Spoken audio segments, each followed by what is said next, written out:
Luzon, the island of Luzon has been placed under a state of calamity. And in Davao City, we have reverted back to general community quarantine after an increase of COVID-19 cases. Importante talaga ito. We have to interdict whatever there is para minus-minus yung tao na we can have a lesser cases of COVID if we just follow, and then there's a prompt medical attention given to those who are afflicted with COVID.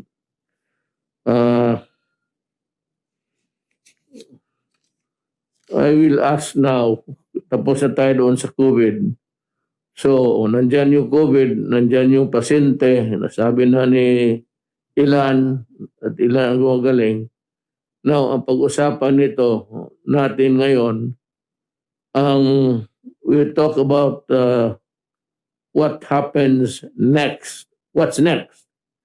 Next is we go for the vaccine na para may turok doon sa mga tao para magkaroon ng immunity. And General Galvez has the facts and figures given to you. Magandang gabi po sa ating lahat, ating Mayor, President, sa ating Secretary at co-secretaries. Bali po, Mr. President, meron po tayong 17 na vaccine na ina-analyze. And then, ito po yung sinabit po natin noon dati ng ating vaccine expert. Sa 17 po nito, siyam po dito po ang nasa phase 3 trial. At 5 ang magta-trial po dito sa Pilipinas. Kasama na po ang Sinovac, ang Hansen. Ang Hansen po yun ang Johnson & Johnson. And then Gamaleya, AstraZeneca at saka po itong Casino. China rin po ito. Ito po, maganda po itong naging development, Mr. President, when you approve the procedures and strategies na magkaroon po tayong tinatagwag na advanced market commitment. Sa ngayon po, pwede na po tayong nagne-negotiate na po tayo sa 4 na malalaking kumpanya. Kasama na po ang Sinovac from China, ang ating yung AstraZeneca at saka po yung Pfizer. Sa AstraZeneca po, pwede na po tayong magkaroon ng tinatawag na advanced commitment by November. Mayroon po tayong tinatawag na negotiation at ang kanilang quota po malaki po na 20 million doses.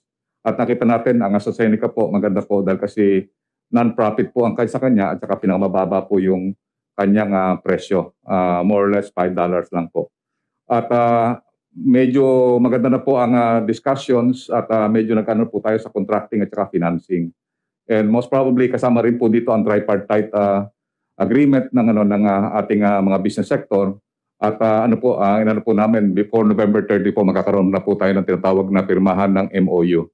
At ito po ay na-undergo ng DOF, ng PSDBM, at saka ng ating mga diplomatic nandito si Yusek Borge. At sila po ang tumatapos po ng mga legal terms ng tripartite at saka multilateral agreements po natin.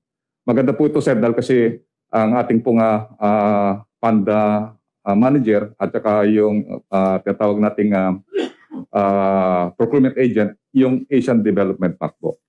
Kaya po maganda po dahil kasi ito very transparent ang ating mga negotiations at maganda po dahil kasi parang G2G na rin po ang ginagawa natin dahil katulad po ng nangyayari sa AstraZeneca, pumunta po dito ang kanilang minister, kanilang pong foreign minister at nakipag-usap po sa amin ni SFA, ni Secretary Locsin at saka ni SOH at handa po sila na pagka nag-roll out po yung kanilang kumpanya doon sa British government.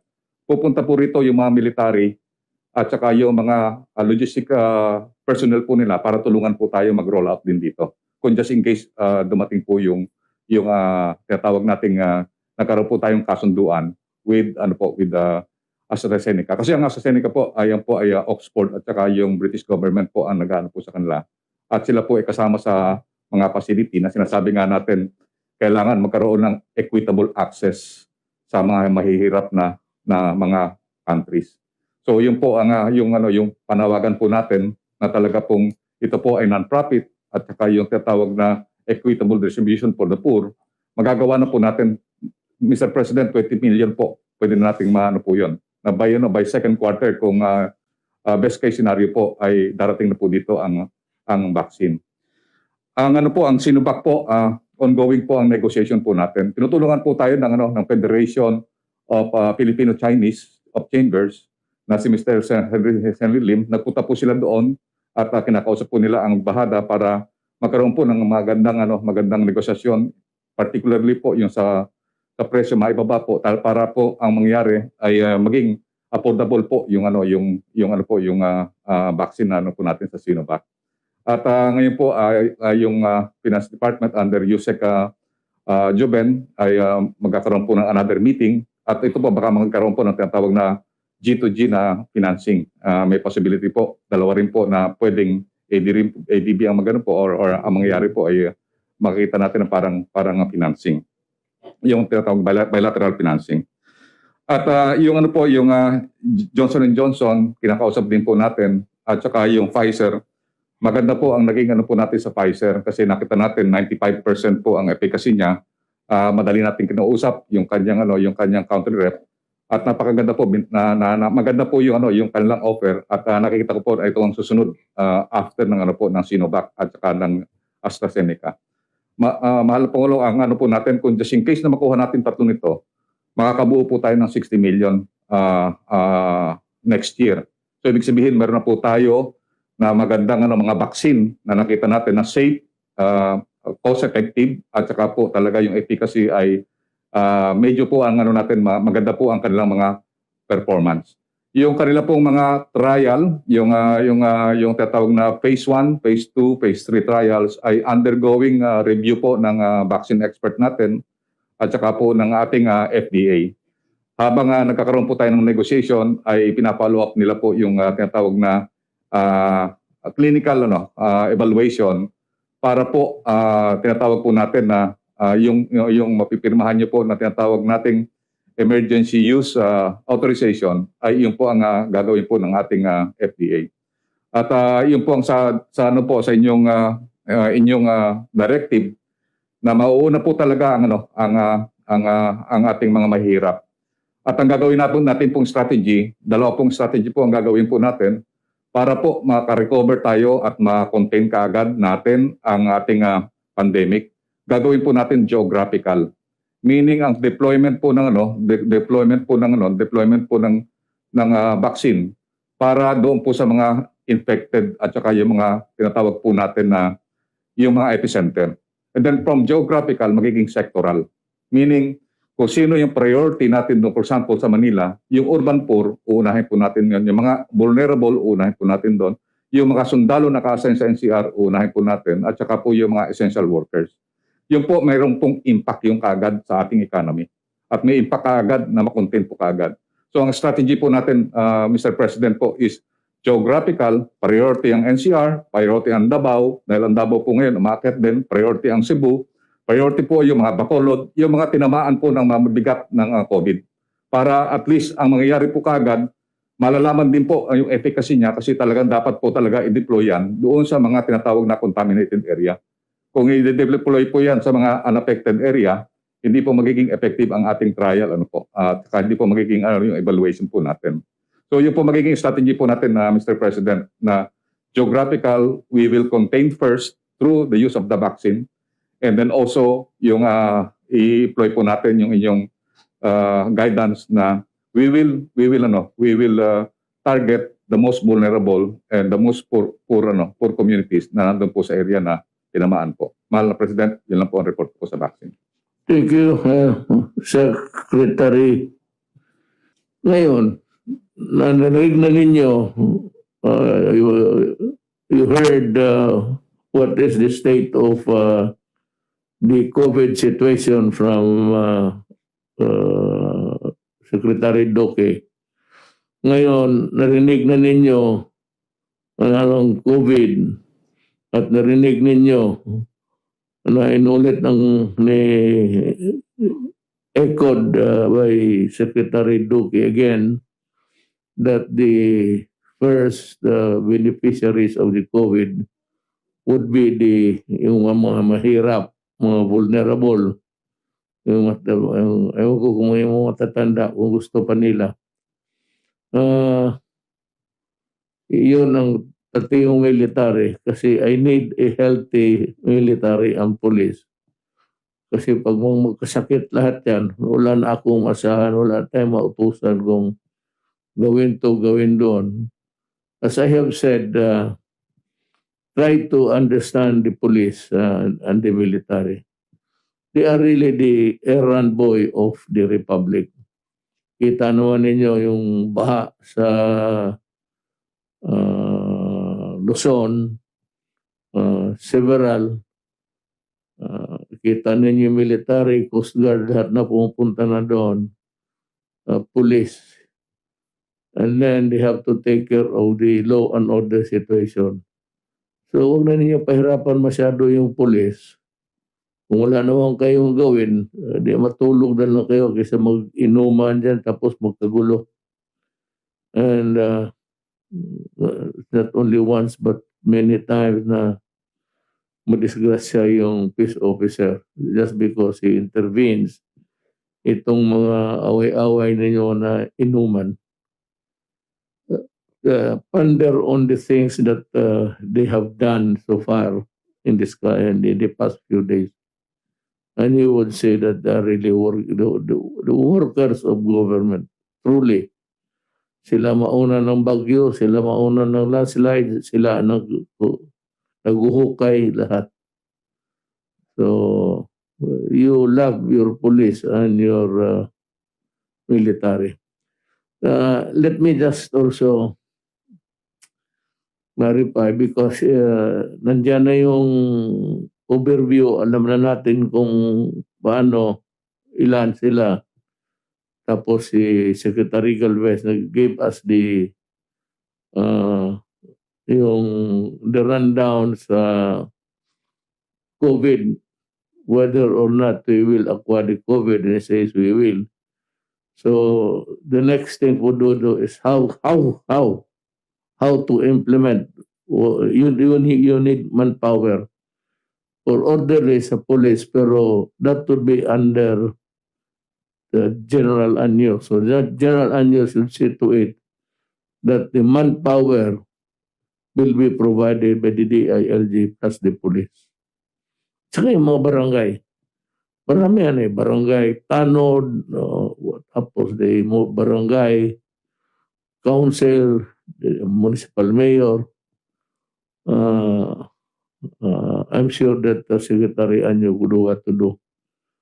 Nandiyan yung bakuna, implementasyon, magbakunahan na, sino mauna, sino yung sundan na listahan, nandiyan yan. At malaman mo naman, it's transparent, mabilang natin yung tusok. Kung ilan yung natusok, yun yung ginastos natin. So, as Secretary Duque has assured you, it will be transparent and it will be good for everybody. Na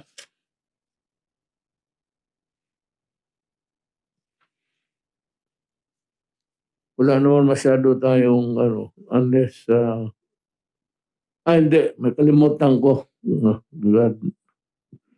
Meron na tayong overview. Ang problema, diniscuss na ni Secretary Duque. Ngayon, ang gamot, diniscuss na ni General Galvez. Secretary Anyo, is here. He knows that he will have to marshal the forces of the local government to implement the orderly. Kaya sabi ko, police nandiyan para orderly. Walang unahan.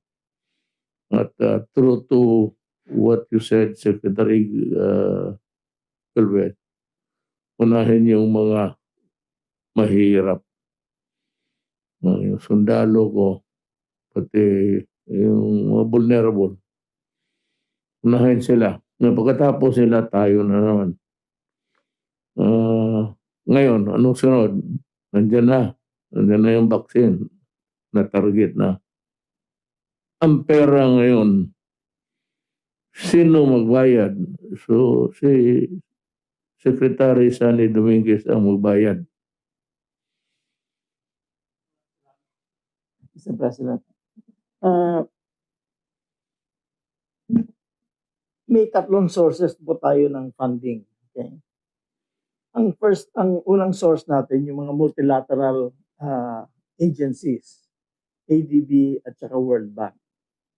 Ang estimate namin, we will have around 40 billion pesos from them.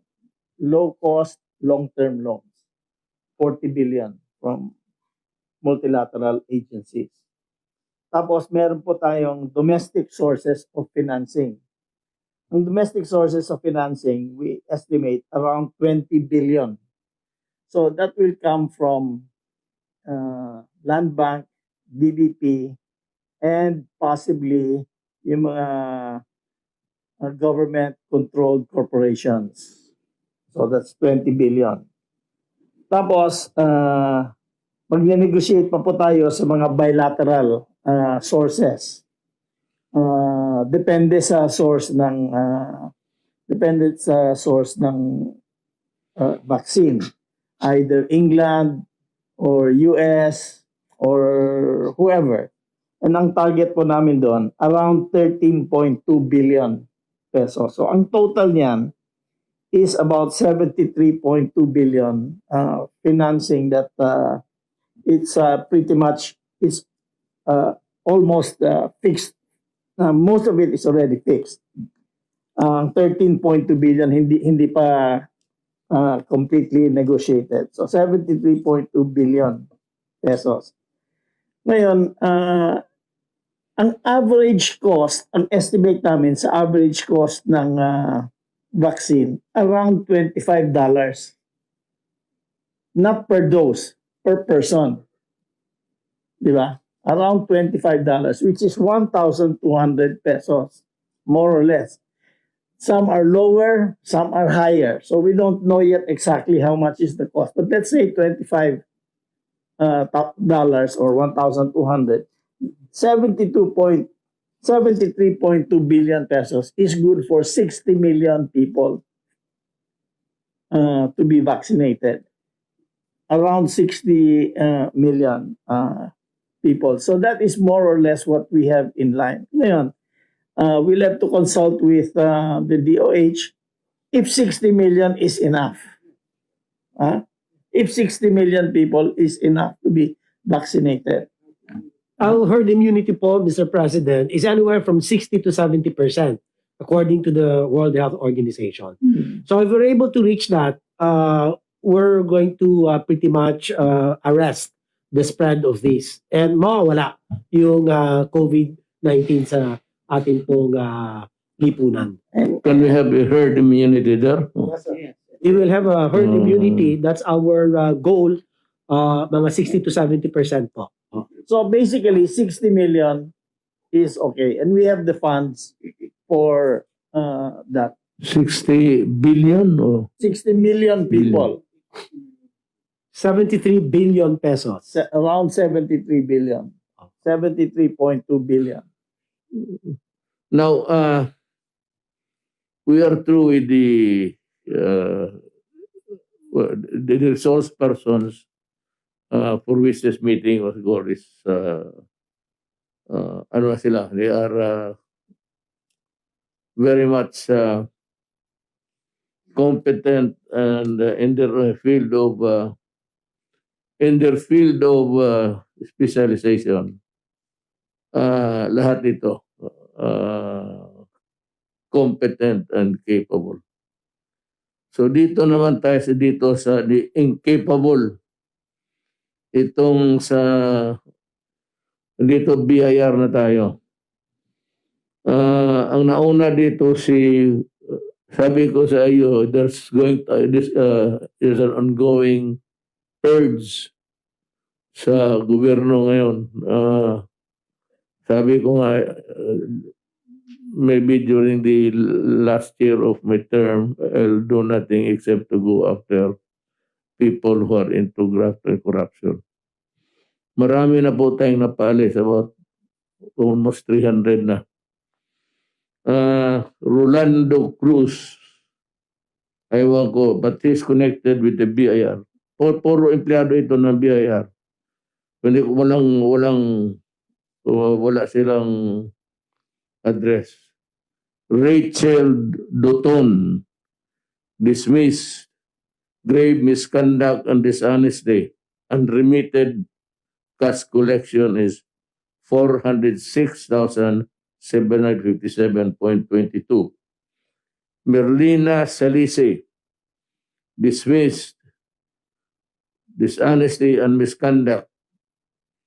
Unremitted collection is 6,278,555. Tapos si Oscar Tahirona, dismissed, unremitted collection of 242,816.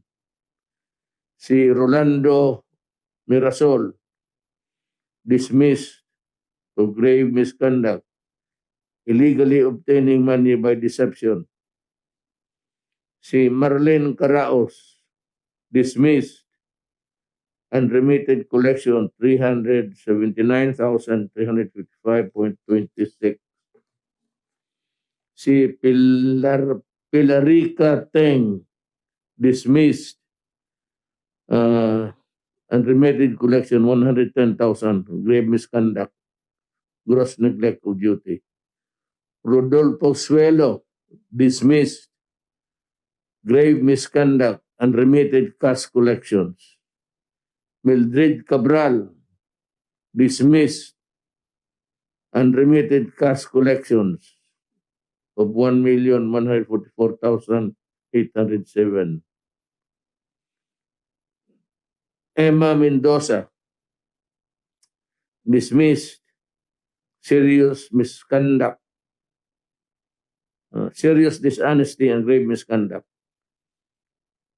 Unremitted pera, 800,000 plus. Rinaldo Santos, dismissed, unremitted cash collections of 1 million plus. Hilario Buacon, dismissed, unremitted 1 million plus, grave misconduct. May insubordination pa. Hadja Awada T. Ismail, dismissed, unremitted cash collection. Fausto Balmaceda, dismissed, grave misconduct, misappropriated tax payments, demanding high fees and tax payments higher than authorized by law. Corruption rin. Oliver R. Pador, dismissed, unremitted cash collections. Nicolas Aquino, dismissed, misappropriated tax payments, grave misconduct yan. Rolando Mudares, dismissed, unremitted tax collection. Susie Corpus, dismissed from the service, unremitted cash collection.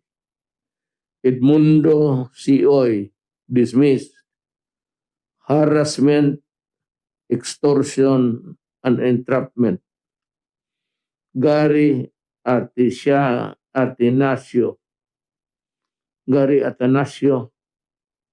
dismissed, extortion, harassment, conduct prejudicial to the service.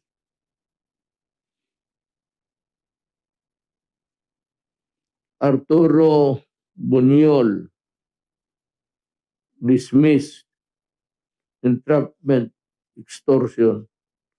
Rebecca Viray, dismissed. Falsification of certificate authorizing registration. Hermogenes Lavinia, dismissed. Extortion, harassment. Adoracion Ganaban, dismissed.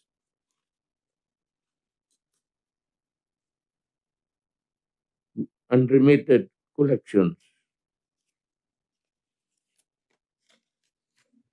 Marina Asitre, dismissed.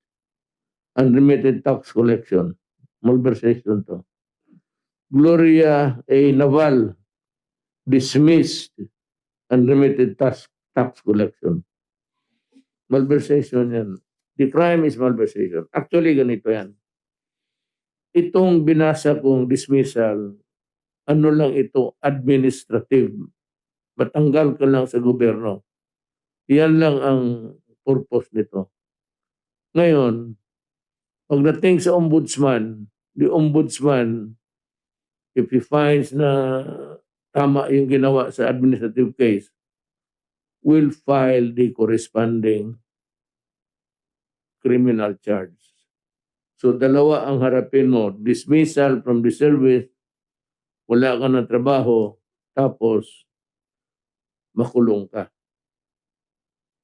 Yan ang nangyayari. No, next week meron pa rin tayo. So tapos na tayo sa customs, marami na, immigration, ngayon itong BIR. So ito naman ang medyo talagang, at saka yung petty graft perpetuated almost everywhere, all over the country by itong nasa window ng business permit, yung mga clearances. Diyan pahirapan ang tao. Kaya sabi ko nga sa inyo, if you want to earn money, good money, pag maganda yung kaso, maganda, malaki ang nalugi sa gobyerno. Report it to a person that you trust without giving your number, your name and number, ano. Ang hiningi ko lang ang opisina at kung magkano. Ako na ang mag-follow up. At saka yung medyo maliliit, 10,000. Yung permit mo, pag inabot ng isang buwan, 2 linggo, corruption talaga yan. Business permit, mga fire, police, it should be done on the day of the application. Yan man ang trabaho ninyo. Bakit mahirapan kayo? That's your job. Police, fiscal, court. Ngayon, kung niluloko kayo, hinihingaan kayo, report mo lang sa tao na pagkatiwalaan mo at siya ang mag-report sa 888, magkuha ko na doon. Huwag ka lang magbigay ng pangalan. Ang bigang opisina at yung tingin mo magkano at yung tao. Ikaw, wala ka na. Mag-report ka lang. Doon pa sa tao na whom you trust. That is the way how to do it because this government is really noon pa. Tama man sila na bakit hindi ko inumpisa noon. Well, alam ko noon. Pero pinarami ko lang para mas marami akong matanggal. Kagaya ng customs sa I'd give you a simple story. Galing ako Hong Kong, sama ko ang asawa ko. Pagdating sa Hong Kong, hindi naman ako nagmamadali. So, inuna yung pagdating sa customs, wala rin. May sasalubong. Yun ang style doon. So, I would place there maybe a camera or human intelligence na lang. Pinakamaganda. Bayaran ko na lang, nandiyan ka. I'll give you 20,000 a month just to tell me who are the grafters. Kasi hintuan talaga niya. Alam mo, butang ina, makinig kayo ha. Huminto talaga kayo ngayon. Baski ngayon lang. Next administration, fire. Balik kayo sa dati. Wala na akong pakialam. Pero sa ngayon, huwag kayong maghinakit.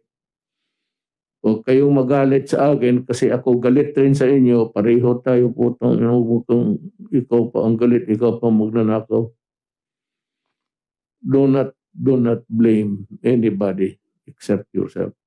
You brought it to yourself to bear. Walang ibang dyan. May maroon pa ba akong kalimutan sabihin? Yes, Secretary. Mayor President, good evening po. Gusto ko lang po magbigay ng updates doon sa direktiba ninyo na tulungan yung ating mga lokal na pamahalaan na naapektuhan ng bagyong Kinta, Rolly at ito namang Ulysses. Kung maalala nyo po, i-share lang sa screen. Noong November 15, nung nagkaroon ng situation briefing sa Camarines,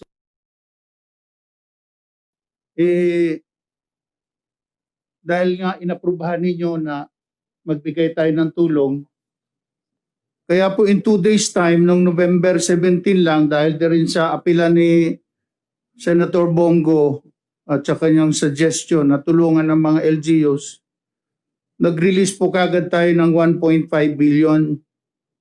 At ito na-issue natin sa Bureau of Treasury at na-download na po lahat ng pera sa kanila. Kaya po, awa ng Diyos, wala po ni isang LGU.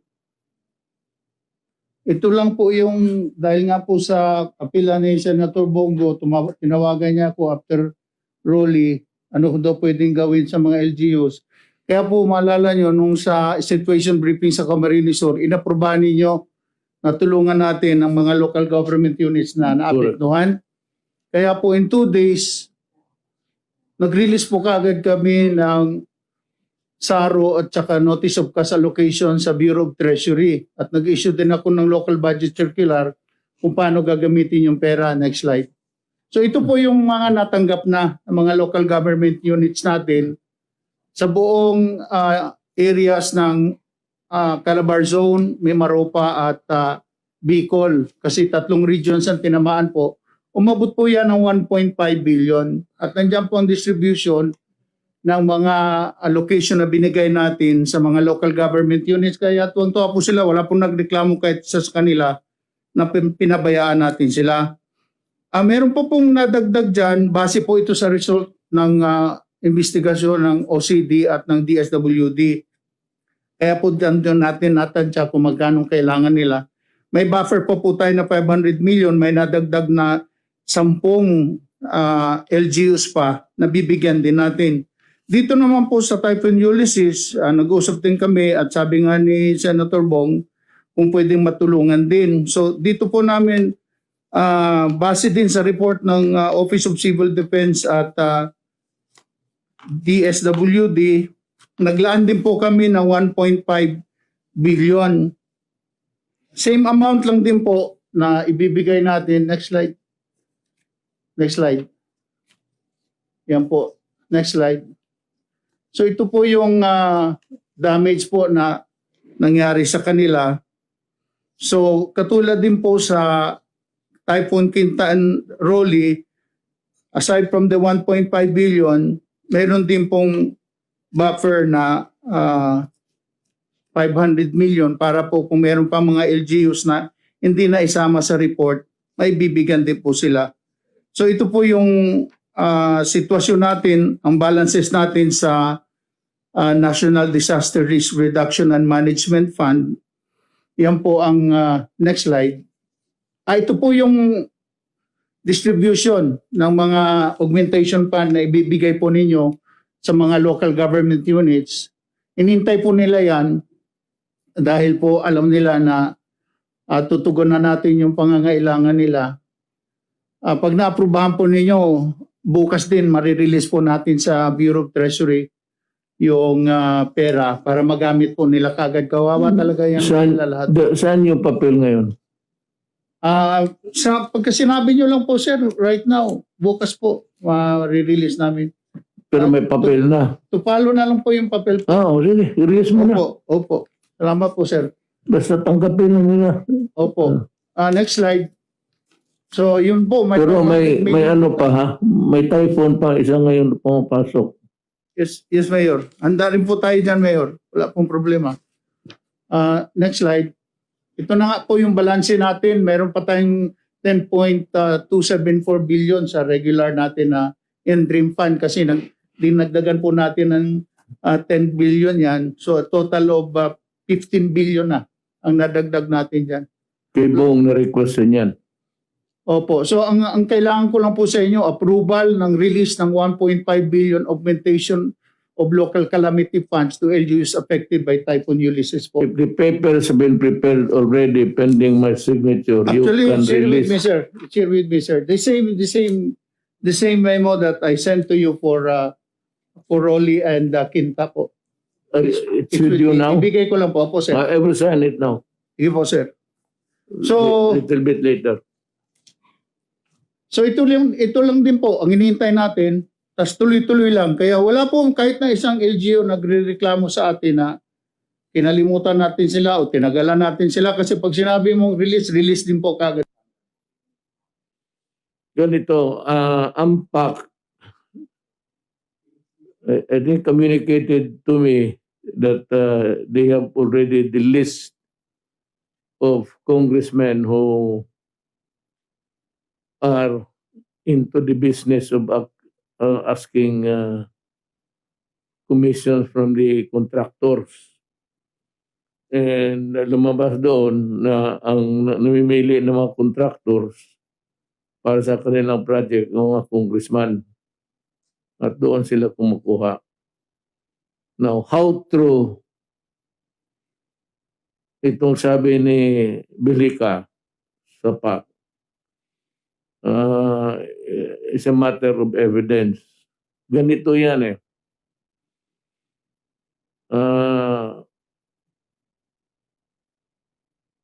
Padala niya sa akin, sabi niya, and it is up to me whether I will mention the congressman involved or not.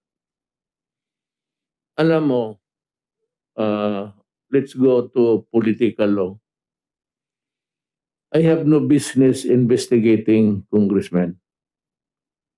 They belong to a separate organ of government, which is co-equal with the President pati ang Supreme Court.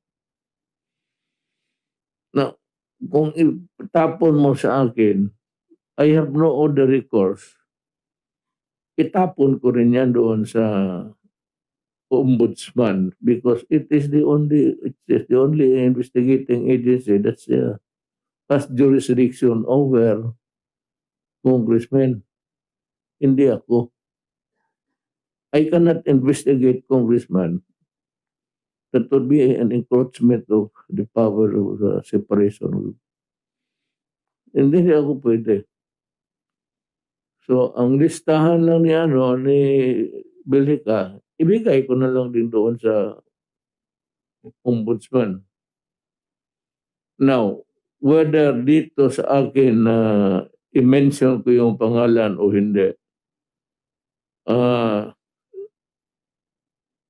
kung wala akong jurisdiction, I'm not trying to wash my hands. I am now dwelling on the law. If I cannot investigate the congressman for itong mga kickback nila sa mga komisyon, sa mga projects sa kanilang probinsya na pinili nila yung mga contractors. If I cannot, contractors yun, but Germain na yun doon eh. If I cannot investigate, tatlohin ko lang kasi sabihin na naman ng media, itong media ano eh, maghanap ng mali talaga yung kanilang. If I cannot investigate the congressman, then I have no authority to be releasing their names that they are involved per investigation by the PAC. Wala akong, kung wala akong jurisdiction, huwag mo akong tanungin dito sino involved yan because the case is not recognizable by my,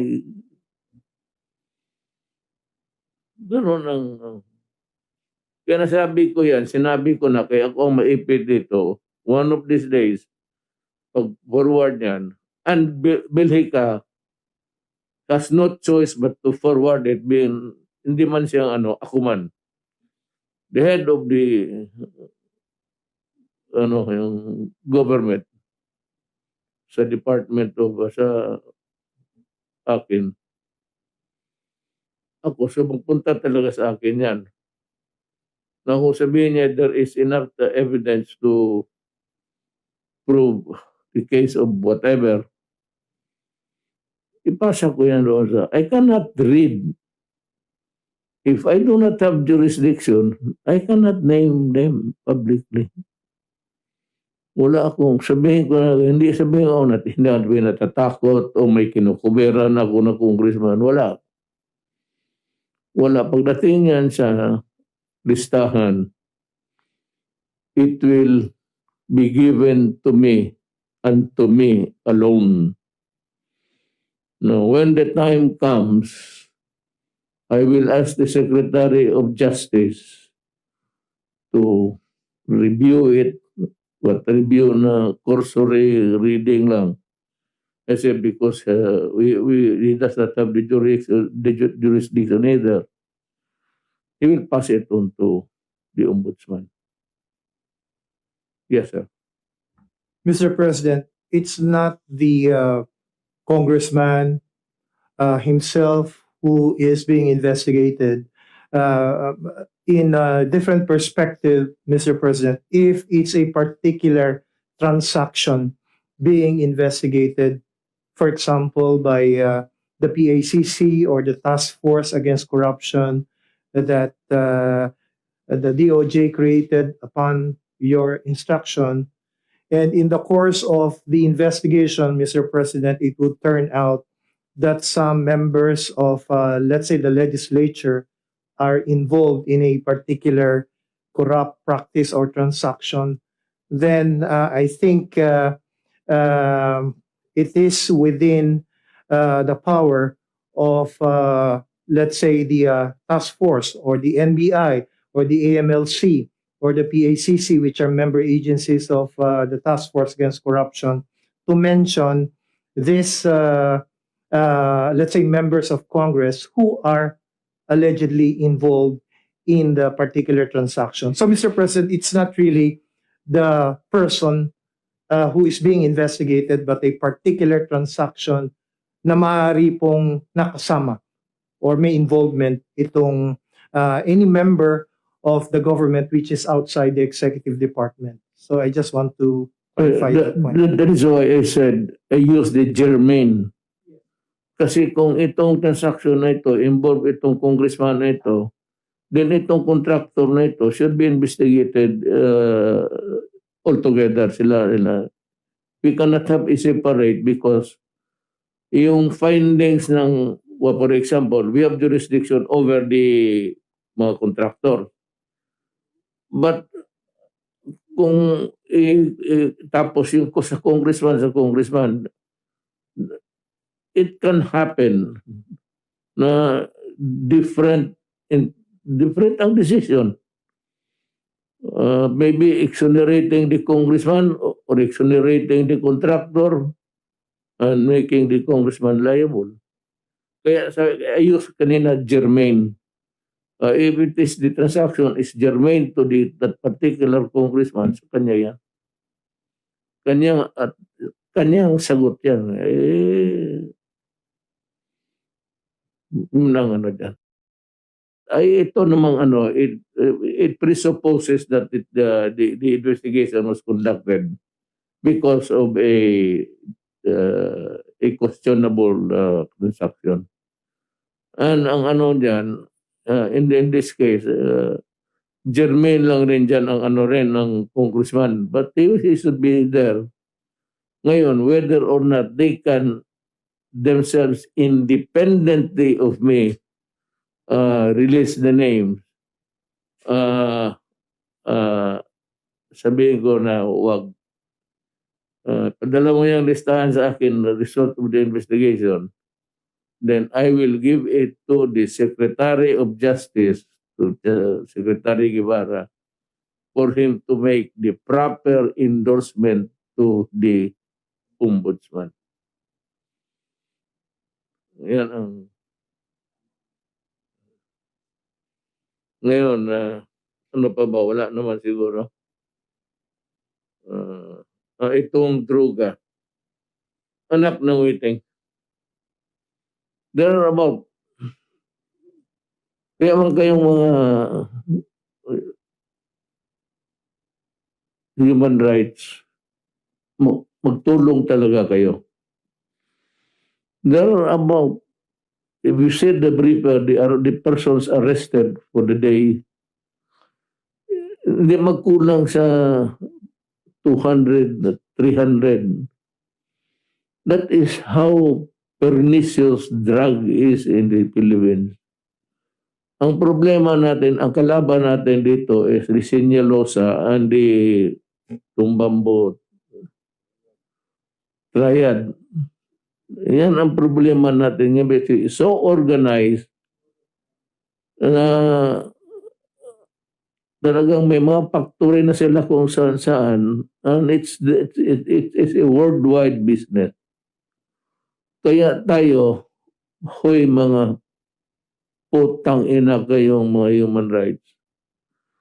Kung hindi ba ninyo tinitignan yan, it's being posted at the 888 bulletin.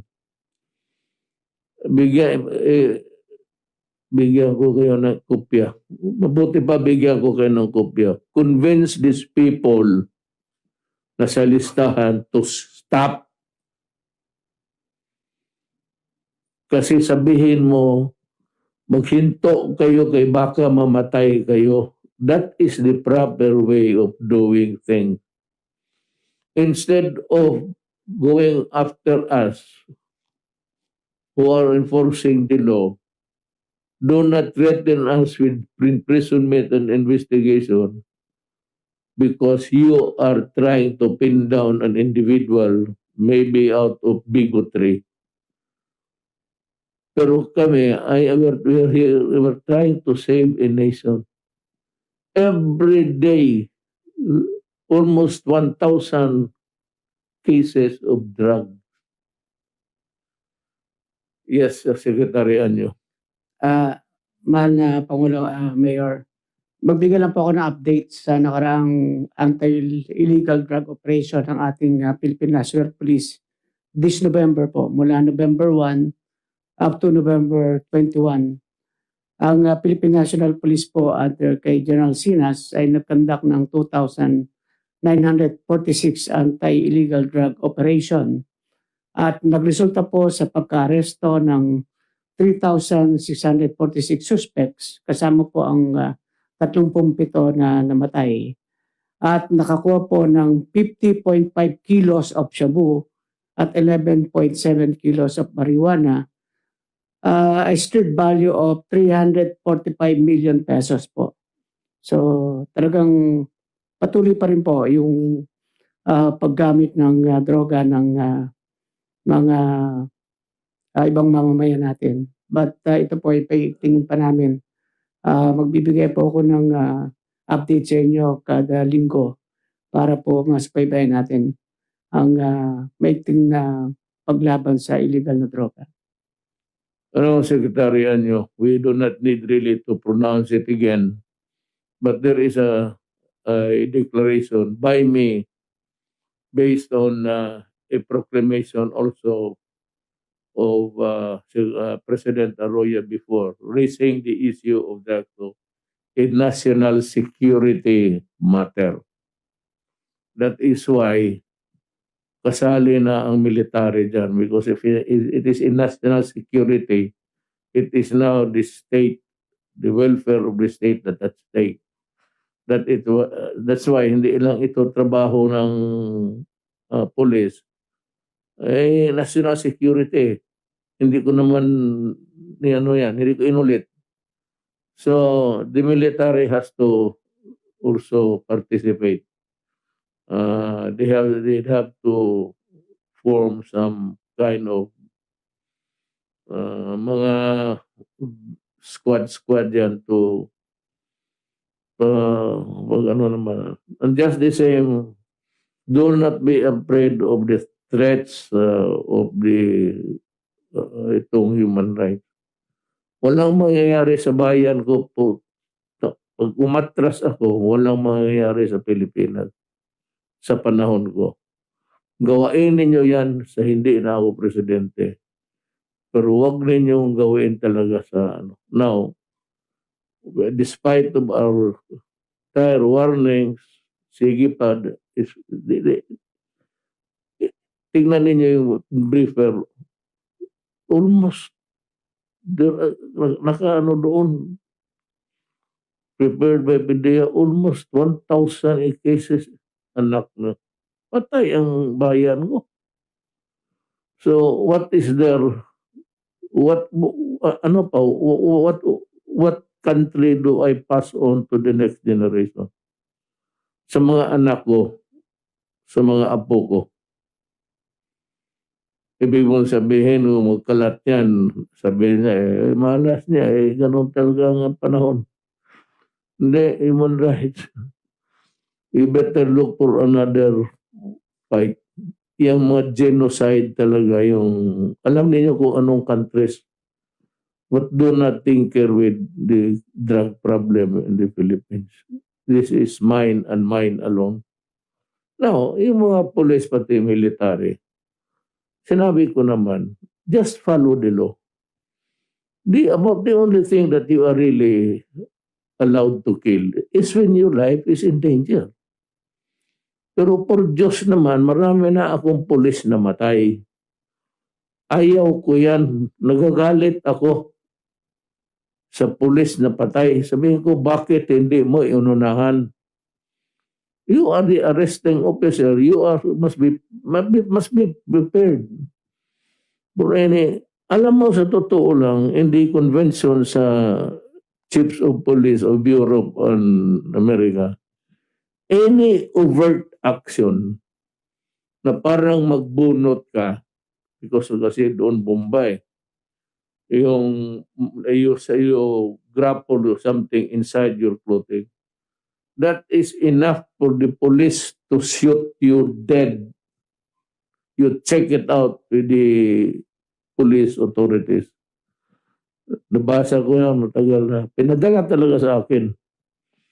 Was one of those given a copy. Kaya kayong mga sa military armed forces, help us because we are being flooded with drugs. Our enemy is the Senyalosa and the Bambo Triad. And of course, our enemy also includes the human rights.